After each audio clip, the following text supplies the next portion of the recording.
আমার নাম হচ্ছে অঙ্কুর প্রধান। আমি ফেজারগঞ্জ ওই বকখালি অমরাবতী গ্রামের বাসিন্দা। এখানে যে 10খানা লজ আছে, যারা পর্যটকরা আসে একমাত্র গাইড হচ্ছে আমি, গাইডটাই দিই আমি। আর এটাই হচ্ছে আমার জীবন জীবিকা, টোটালটাই আপনাদের উপরে নির্ভরশীল, কারণ লঞ্চ পার্টি আমাকে কোনো বেতন দেয় না। এবার আমি যা বলছি আপনারা মন দিয়ে শুনুন, শুনলে অনেক কিছু প্রশ্নের উত্তর আপনারা পেয়ে যাবেন। আচ্ছা, এটাই হচ্ছে জম্বুদ্বীপ। এই দ্বীপটার আয়তন হচ্ছে 10,000 হেক্টর। 1 হেক্টর জমি সমান 7.5 বিঘে জায়গা। অতএব বিশাল এই দ্বীপ পুরোটাই বঙ্গোপসাগরের ওপরে অবস্থিত, 75,000 বিঘে জায়গার ওপরে। এবার খিদিরপুর থেকে যেসব জাহাজগুলো আসে সেটা হচ্ছে ওই জম্বুদ্বীপের অপোজিট সাইড দিয়ে চলাচল করে, এই সাইড দিয়ে চলতে পারে না জল কম বলে।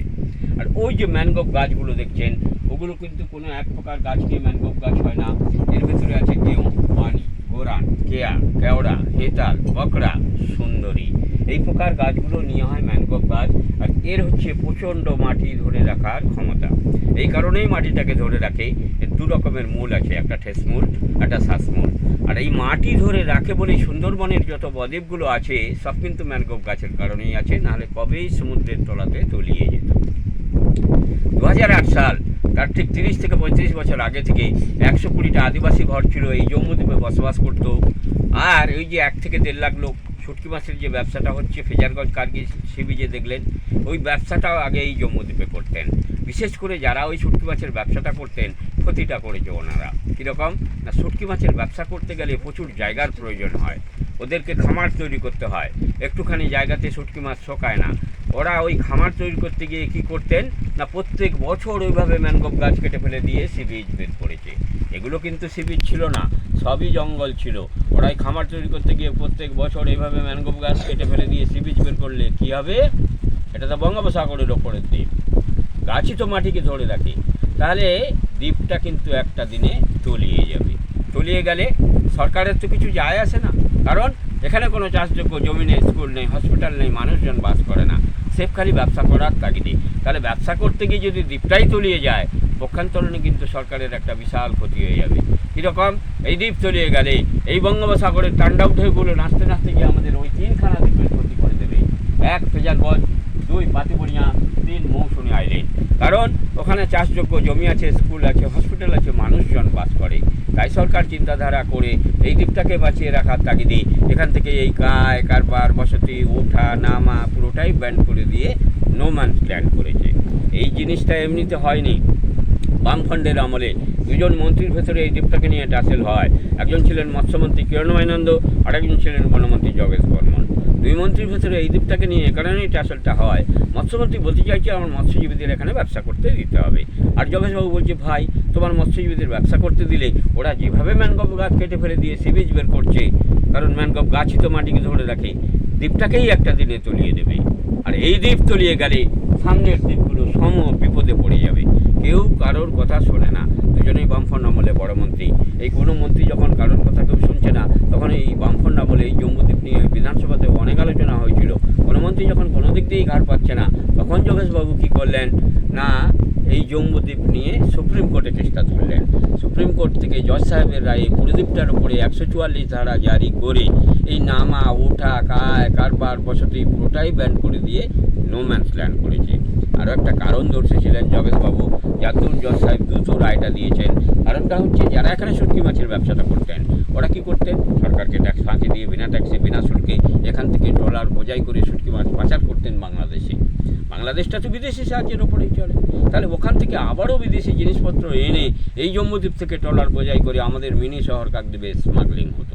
স্মাগলিংয়ের একটা স্বর্গরাজ্য হয়েও গড়ে উঠেছিল এই জম্বুদ্বীপ। কারণ 30-35 বছর আগে প্রশাসনের এতটা জোর ছিল না। এই বঙ্গোপসাগরের ওপরে এই জম্বুদ্বীপে স্মাগলিং হচ্ছে, আরও অনেক রকম অপকর্ম হচ্ছে। এটা যখন করলেন, তখন কি করলেন না, এই এদেরকে সব ওই 144 ধারা জারি করে সব ওঠা নামা, কায় কারবার, বসতি পুরোটাই ব্যান করে দিয়ে নো ম্যানস ল্যান্ড করে দিয়েছেন। আর এই প্রশাসন এখন যেরকম কেন্দ্র রাজ্য যৌথ প্রকল্পে সমস্ত সুন্দরবনের বদ্বীপগুলোতে পাহারা দেওয়া হয়, শুধু জম্বুদ্বীপ নয়, এটা বকখালি রেঞ্জের আওতায়। এখানে ফরেস্ট অফিস আছে, শুধু অফিস নেই, অফিসে সিসি ক্যামেরা পর্যন্ত লাগানো আছে। ওরা রক্ষণাবেক্ষণ করে পাহারা দেয়। আর ফরেস্ট ডিপার্টমেন্টের লঞ্চ এখানে আছে, ওরা পাহারা দিয়ে ঘুরে বেড়ায়। ওই যে একটা ফরেস্টের স্টাফ দেখুন ঘুরছে। আচ্ছা, এরপরে আপনারা ওপর জেটিতে কেউ যাননি, যারা সকালে এসেছিলেন গেছিলেন, একবার শেষ মাথায় জেটির দুখানা স্পিড বোট বাঁধা আছে ফেজারগঞ্জ কোস্টাল থানার, ওরা পার ডে পেট্রোলিং করে, ওরা পাহারা দেয়। ইন্ডিয়ান কোস্টগার্ডের ওভারক্রাফট যেটা ডাঙাও চলে আবার জলেও চলে, ওই ফেজারগঞ্জে উইন্ডমিলগুলো যেখানে আছে ঘুরছে দেখবেন ওখানে আছে, গতকালই এই সি বিচের ওপরে বসে পাহারা দিচ্ছিল। তাহলে কেন্দ্র রাজ্যে এইভাবে যৌথ প্রকল্পে সমস্ত সুন্দরবনের বদ্বীপগুলোতে পাহারা দেওয়া হয়, তাহলে জজ সাহেবের রায়ে প্রদীপটার ওপরে এই যে 144 ধারা জারি করে এই নামা ওঠা কায় কারবার বসতি পুরোটাই ব্যান করে দিলে কী হবে? ডক্টর আম্বেদকরের লেখা সংবিধানে ভারতবর্ষ চলে, কারোর আইন কাম বন্ধ করতে পারবেন না, কাউকে বাস্তুচ্যুতও করতে পারবেন না, তাদেরকে পুনর্বাসন করতে হবে। তাই পুনর্বাসন করতে গিয়ে কী করলেন না, ওই যে 120টা আদিবাসী ঘর ছিল, ওরা যেখানে এইখানে মাছ কাঁকড়া ধরতো আর জঙ্গলে বসবাস করতো, ওদেরকে সাগর দ্বীপ যেখানে কপিলমুনির মন্দির আছে, গঙ্গাসাগর মেলা হয়, ওখানে ভেসলেন জায়গার ওপরে 120টা ঘর বানিয়ে ওদেরকে মৎস্যজীবী কার্ড দেওয়া হয়েছে। ওরা সেখানে মাছ কাঁকড়া ধরতে পারবে কিন্তু কোনো প্রকার বসতি করতে পারবে না এই শর্তে। আর এই যে 1 থেকে 1.5 লাখ লোক যারা এখানে শুটকি মাছের ব্যবসাটা করতেন, এতটাই অপকর্ম করতেন, এই যে ম্যানগ্রোভ গাছ কাটতেন, সি বিচ বের করতেন, স্মাগলিং করতেন, ওদেরকে ওই যে ফেজারগঞ্জ কার্গিল সি বিচ দেখালাম, ওই 1 থেকে 1.5 লাখ লোককে ওখানেই পুনর্বাসন দেওয়া হয়েছে। এই কারণেই দেওয়া হয়েছে, সামনে ফেজারগঞ্জ কোস্টাল থানা, ইন্ডিয়ান কোস্টালের অফিসটাও ফেজারগঞ্জে, বকখালি ফরেস্ট রেঞ্জ অফিসটাও ফেজারগঞ্জের ভেতরে। ওরা ওখান থেকে আর ট্রলার বোঝাই করে শুটকি মাছ বাংলাদেশ পাচার করতে পারবে না, আর বাংলাদেশ থেকে বিদেশি জিনিসপত্র এনে স্মাগলিংও করতে পারবে না। তাহলে প্রথম পয়েন্টটাই আপনাদের বললাম যে এই দ্বীপের আয়তন কত, এখানে কেন ওঠা নামা কায় কারবার বসতি পুরোটাই বন্ধ, এদেরকে কোথায় কোথায় পুনর্বাসন করলো। এবার বলছি এই দ্বীপটার ওপরে কী কী পশু পাখি আছে। এই যে আপনারা এলেন, সবে পরিযায়ী পাখি আসা শুরু হয়েছে, আপনারা যদি জানুয়ারি ফেব্রুয়ারি মাসে আসেন কয়েক হাজার পরিযায়ী পাখি এই সি বিচটার উপরে দেখতে পাবেন। পাখির মধ্যে যেরকম সাইবেরিয়ান শ্রীগাল, শ্রীডাক, অন্যান্য প্রজাতির প্রচুর বিদেশি পাখি এখানে আসে। এই কারণেই আসে, নির্জন দ্বীপ বলে কেউ ওঠানামা করে না, ওরা শীতকালে আসে, গরম পড়লে আবার চলেই যায়। এই যে জঙ্গলটা দেখছেন, প্রচুর বিষধর সাপ আছে, সাপের মধ্যে যেরকম কেউটে, শ্রীগাল আছে, বাঁদর আছে, বনবিড়াল আছে, অন্যান্য জীবজন্তু যেগুলো জঙ্গলে থাকে সেগুলো আছে।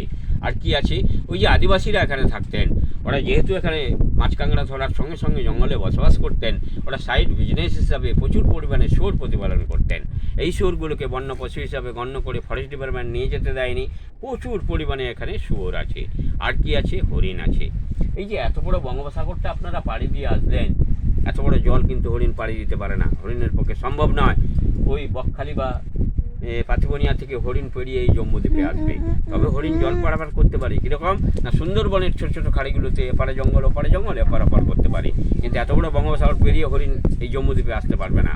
ফরেস্ট ডিপার্টমেন্টে যে এরকম নিজস্ব লঞ্চ আছে, আমাদের ওই জেটি থেকে যাতায়াত করে, যেহেতু এটা বকখালি রেঞ্জের আওতায়, ওই লঞ্চে করে 4 বছর আগে 40টা হরিণ এনে এখানে ছাড়া হয়েছে। তারও প্রজনন শুরু হয়ে গেছে, প্রচুর পরিমাণে হরিণও হয়েছে। এখানে বাঘ, কুমির বা অন্যান্য জীবজন্তু কিছুই নেই। তাহলে এই দ্বীপটার ওপরে কী কী পশু পাখি আছে এটা আপনাদের বললাম। এবার বলছি আশপাশে নদী নালা দ্বীপগুলো কোন নদী পের হয়ে কোন দ্বীপে যেতে হয়। ইতিপূর্বে বলেছি যে খাড়িটা দিয়ে আপনারা আসলেন, ওটার নাম হচ্ছে এডওয়ার্ড ক্রিক, ওর পাশেই ওটা পাতিবনিয়া দ্বীপ, আর এই যে এটা হচ্ছে মৌসুমী দ্বীপ, ওপারে পাতিবনিয়া এপারে মৌসুমী, মাঝখান দিয়ে যে নদীটা গেছে, যে নদীটা পের হয়ে মৌসুমী দ্বীপে যেতে হয়, ওই নদীটার নাম হচ্ছে চেনাই। ওই চেনাই নদী পের হয়ে মৌসুমী দ্বীপে যেতে হয়।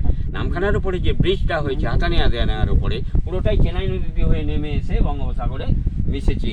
এই সোজা যে নদীটা দেখছেন, এই যে জম্বুদ্বীপ আর মৌসুমী দ্বীপের মাঝে, এটার নাম হচ্ছে মুড়িগঙ্গা।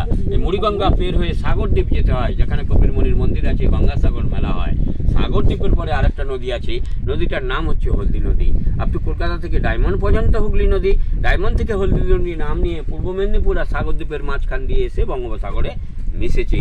আর ওই হলদি নদীর নামকরণ হিসাবে পূর্ব মেদিনীপুরে হলদিয়া বন্দর গড়ে উঠেছে। তাহলে আশপাশের নদী নালা দ্বীপ কোন নদী পের হয়ে কোন দ্বীপে যেতে হয় এটা আপনাদের বললাম। এবার বলছি 2008 সালের আগে এখানে নামানো হতো। কীরকম না, ওই যে 120টা আদিবাসী ঘর ছিল, ওরা যেখানে মাছ কাঁকড়া ধরতো, জঙ্গলে বসবাস করতো, আর এই 1 থেকে 1.5 লাখ লোক যারা শুটকি মাছের ব্যবসাটা করতেন, ওদের সব বাজারহাট আসতো আমাদের ওই দ্বীপ থেকে। ওদের বাজারহাট আসতো, ওদের আত্মীয় স্বজনরা আসতো, শুটকি মাছের বাইকাররা আসতো, আপনাদের মতন টুরিস্টরাও আসতো। তখন কিন্তু ফেরি সার্ভিস চালানো হতো, ওপার থেকেও লোকজন আসতো, এপার থেকেও লোকজন যেত। এই ফেরি সার্ভিস চালাতে গিয়ে কী হলো, ওখানে যেরকম জেটিতে জুতো পায়ে দিয়ে লঞ্চে উঠলেন, এখানে তো জেটি নেই, জেটি হবেও না। কেন হবে না, কী কারণ? জেটি হবে না এই কারণেই, এই প্রাকৃতিক নিয়মে বঙ্গোপসাগর হচ্ছে 3 রকম ব্যবহার করে। এই যে দুর্গা ঠাকুর জলে পড়ে গেছে, মানে সমুদ্র নর্মাল হতে শুরু করে দিয়েছে। আপনারা যদি জানুয়ারি ফেব্রুয়ারি মাসে আসেন, বঙ্গোপসাগরে যত দূরে যান না কেন কোনো ঢেউ হয় না, এমনি প্রাকৃতিক নিয়মে নর্মাল হয়ে যায়।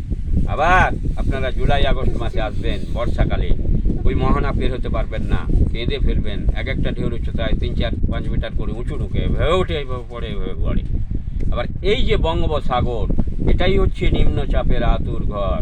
আজ পর্যন্ত যত নিম্নচাপ সৃষ্টি হয়েছে এই বঙ্গোপসাগরে হয়ে তারপরে গতিপথ নির্ধারণ হয়েছে। কি হয়নি আমাদের ওপরে?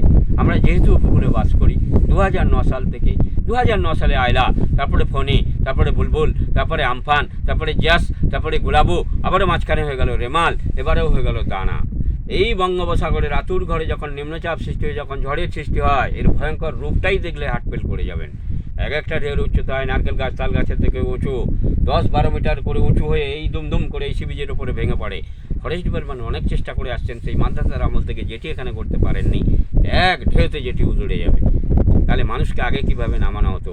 লঞ্চটা তো আর ডাঙায় যাবে না, কীভাবে মাথাটা ঘুরিয়ে দিলে ওই অল্প জল কাদা পড়ে এইভাবে নামতে হতো। এখানে যারা জীবিকার তাগিদে থাকতো, যারা মাছ কাঁকড়া ধরতো, যারা শুটকি মাছের ব্যবসা করতো, ওরা ওদের জীবিকার তাগিদে নামতো। আপনাদের মতন টুরিস্টরা যারা আসতো, তারা বয়স্ক লোকরা নামতে পারতো না, বাচ্চা কাচ্চারা নামতে পারতো না, কিছু ইয়ং ছেলেমেয়েরা আসতো, কী করতো? ওদের ডাকাতিকে নেমে যেত। আরে ভাই, ওরা তো নামছে ওদের জীবিকার তাগিদে, কারণ ওদের এখানে ব্যবসা আছে, ওরা মাছ কাঁকড়া ধরে, শুটকি মাছ শোকায় না, নামতে যেহেতু দেয়। কিন্তু ইয়ং ছেলে মেয়ে নেমে গেলে ওদের তো ভরসা করা যায় না, কারণ কোথায় গিয়ে যদি জঙ্গলে থেকে যায় তাহলে আমাদের জেল খাটতে দিনটাও যাবে, বোটটাও সিজ করে দেবে। তাই ওদেরকে সঙ্গে নিয়ে ঘুরিয়ে আবার লঞ্চে তোলার দায়িত্ব ছিল। তাই ওরা যে নেমে যেত, ওদের আবদার মতন ওই বঙ্গোপসাগর থেকে ভেসে আসা কিছু সামুদ্রিক বস্তু, কিছু লাল কাঁকড়া, কিছু ঝিনুক, কিছু অমুক তমুক কুড়িয়ে দিয়ে একটা বকশিস পেতাম। এখন তার নামানো হয় না স্যার। আমার যে এই 20 বছরের অভিজ্ঞতাটা ছিল সেটা সবিস্তারে আপনাদের কাছে বললাম, কারণ এইভাবে আমার গাইড দিয়েই চলে। টোটাল জীবন জীবিকাটা এইরকম, আপনাদের উপরেই নির্ভরশীল, কারণ লঞ্চ পার্টি আমাকে কোনো বেতন দেয় না। আপনাদের সকলের কাছে একটাই অনুরোধ রাখবো, আপনারা যে যেরকম পারবেন একটু বকশিস করবেন, এই অনুরোধ রেখেই আমি শেষ করছি। এবার যদি কারোর কোনো প্রশ্ন থাকে বলুন, আমার যতটা উত্তর জানা আছে অবশ্যই আপনাদের। আচ্ছা, বলছি যে এখানে যে আদিবাসীদের কথা বলছেন, এরা কি বাংলা ভাষায় কথা বলে? হ্যাঁ, ওটা সাঁওতাল সম্প্রদায়, সাঁওতাল সম্প্রদায়। ওরা এখানে এলো অন্য কিভাবে? কোনো আদিবাসী ছিল না। মানে আপনারা যেমন এখানে আমরা কলকাতার মানুষ, ধরুন আমরা যেভাবে কথা বলি,